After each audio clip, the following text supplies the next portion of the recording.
ekuthiwa isilwane noma utikoloshe into ekhona le edla imali kumuntu efike ihlakaze amaplani omuntu lawa planile.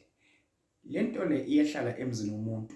Nathi khona into lakha inplan yako enhle. Ifike lento leyo ihlakaze. Ibona kucala futhi into enifuna kuyilungisa nina kuphi la ekhaya. And futhi ingozi ngoba into lena iyalala nomuntu wesimama. Le muntu wesilisa futhi ifuna ukuvala manje ziyaziveza kuwe emaphusheni. Isilwane mbolo khona ekhaya sekethiwe into osuke ibone ebusuku mawulele imise kwaTokoloshe. Abanye bamba lento bayilandele boMozambique boUganda kuphi nakuphi abese umuntu uyafa. Lento isala ekhaya inihlukumeza nina elihlala ekhaya. Lekele nezingane zala ekhaya ubaba nje imali icede le mali kahle ezandleni zakho yindaba akusiyo into ebeyilandele yona la.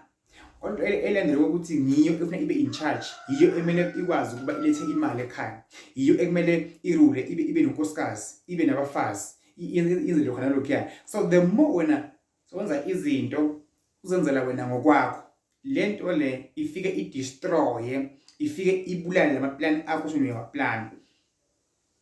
So ungathona nespeak uzovuka manje uyofaka iCV uvuka ukhathele lento beyilele nawe lento lela ini amaplani akho.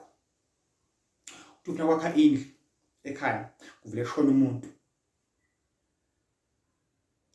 Lento noyethiwa mbukelo khona ekhaya ayikafiki isilwane ihambe ngenyawo zayo.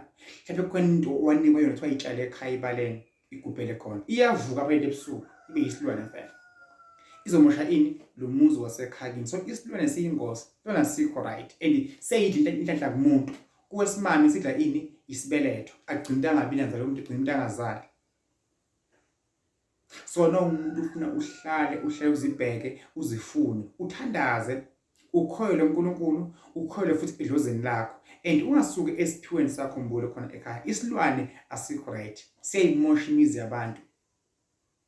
Yebo abanye bathanye balandele ukuthi bakwazi lento ifake imali ekhaya enze lokho nalokho. Yebo ku right but nje ke mbule khona ekhaya umuzi uhlala kuwo besho ukuthi uyawucleaner, uyawuchela, uyawulungisa and ubheke ukuthi inhlanhla yakho ngabe usahamba ngayo na noma sekukhona into eseyidestroy ini inhlanhla kuwe emzimbeni mbukelo khona ekhaya.